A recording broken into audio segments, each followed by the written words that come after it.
Hi, everyone. I'm Paul with MadCap Software. This is the final video in our series on sites in MadCap Central, and we're going to take a look at themes. This is a way that you can apply a color scheme to some of the different elements that people are going to see associated with your output. In the video on private sites, I showed how people have to log in order to see the output. So they'll get a screen page like this, where they just have to put in the information, click login. And this is actually one that I use for my private output. So you can see that it's got some different colors in here. It's got a logo.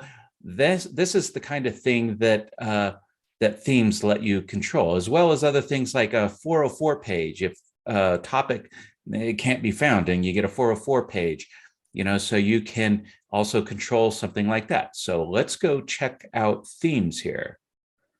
All right, on the sites page here, you come up to the top and you select themes. Don't have one in here. I'm going to create a brand new one. So I click this plus button. And again, this is really mostly based on color. And so you might just want to, name it after a color like blue. And maybe you only need one theme for all of your outputs, or maybe you have something like I do where different products have different colors, and so you have to create multiple themes. But let's just create one here, blue. Click save. This is going to load. There's my theme right there. If I add more themes, they're going to be listed down here. When you click on one, then this changes over here. Let's just work our way through this. At the top, you've got, on the left, you've got all these fields, and you can expand, collapse them like this. And it starts out with the logo, and then the font family, and then a whole bunch of color settings down here. And over on the right, you've got tabs that show dynamic previews for some of the different pages that might come up. I said 404 page. There's the login page. There's an invite page. So it's all those things in there. Okay, let's just begin and say we want to use a logo. So you just click change. Now you just go find your logo. I'm just going to use this one. Click open. And there it is. Shows up in my dynamic preview here. Now, font family, you can change the font family too.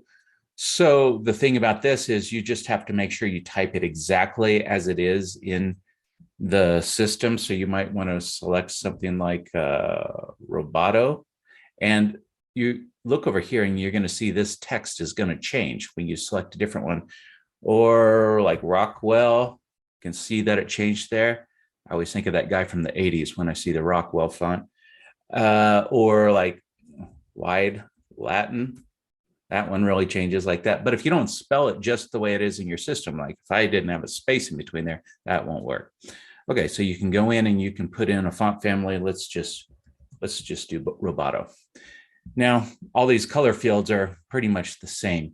You just click on this and then you go select your color, and any that you've selected previously used colors will show up down here. I'm going to interrupt the video right here for just a moment, because you might be looking at your screen thinking, and the video thinking, well, it doesn't look exactly the same. It doesn't.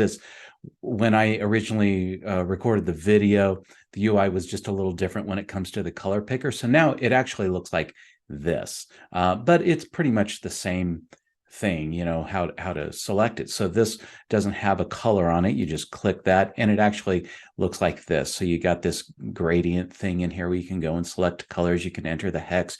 You can select a standard color, one of these circles down here, just change it up. So it's pretty intuitive, pretty simple. Just wanted to point that out, that the UI is just a little bit different. The color picker is a little different than it used to be. But in the rest of this video, you'll see me using the old UI. But yeah, pretty much you're going to be able to accomplish the same thing. Let's go find something here.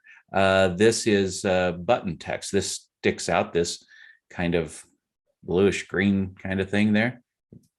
And so this is a button. So we come down to here to button colors and primary button background.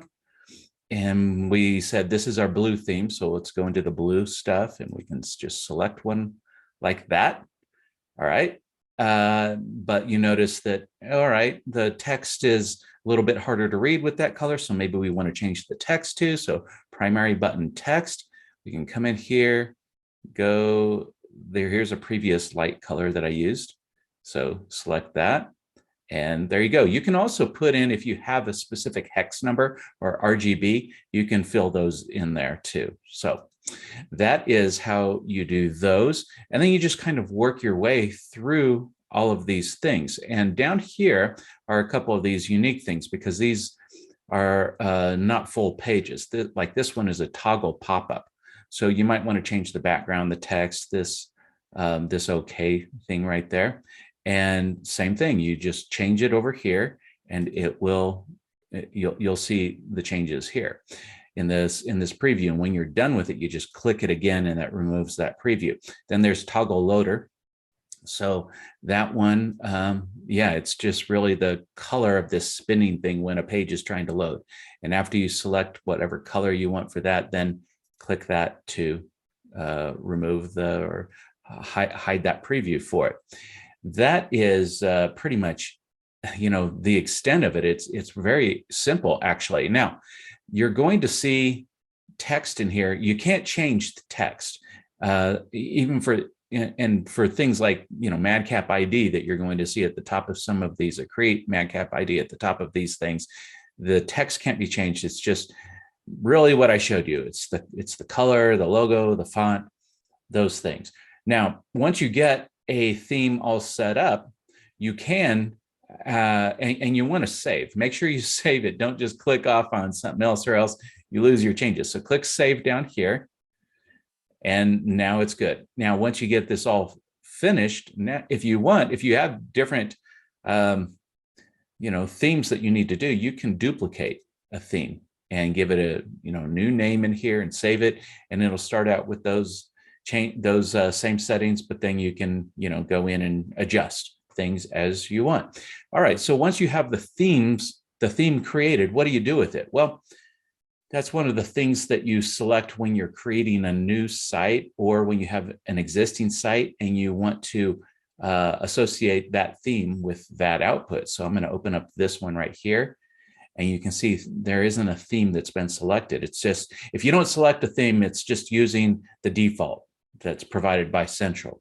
But if you want to use yours, you just click in here, select it, and save. So that's pretty much it.